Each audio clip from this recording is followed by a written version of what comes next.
Maithili express की शानदार प्रस्तुति।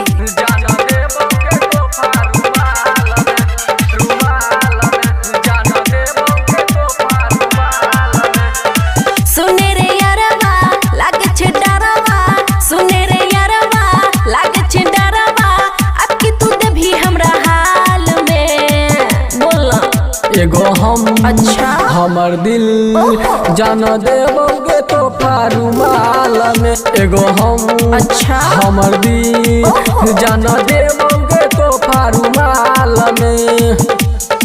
सुने रे यारवा लागे छे डरवा, सुने रे यारवा लागे छे डरवा, अब की तू दे भी हमरा हाल में बोला की दबी।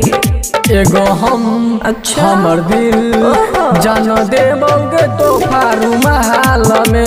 एगो हम हाँ? हमर दिल जान देबोगे तो फारूमाल में। अच्छा ये बात है की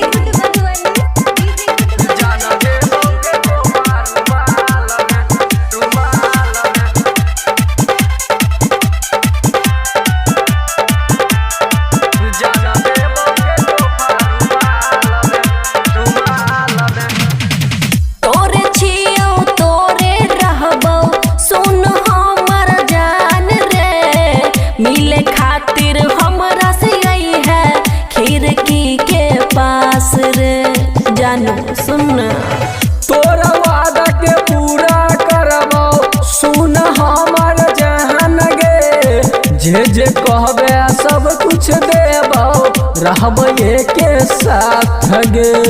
सलह सिंगार क्या के रहबो तैयार रे, सलह सिंगार क्या के रहबो तैयार रे, चुम्मा देबो रोजे दोनों गाल में जानू सुन।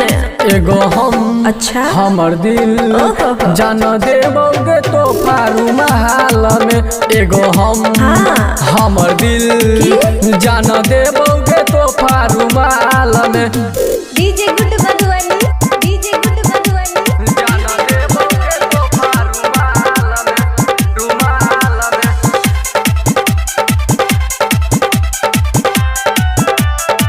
जान देबोगे तो फारूमाल में, रूमाल में।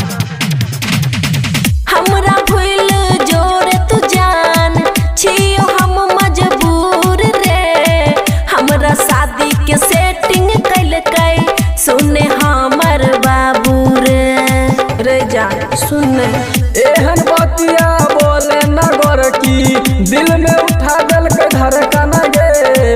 तोरे अचरा से फसरी लगैबो मरवा में जान गे। सुने आनंद रे कहे छो खुशी रे, सुने आनंद रे कहे छो खुशी रे, आई बुझई है राइटर अनिल के हाउस में आइबो मिले ले। एगो हम अच्छा हमर दिल जान देबोगे तो फारूमाल में। एगो हम ठीक छै हमर दिल जान देबोगे तो फारूमाल में। आबि जइहे आइबो मिले ले।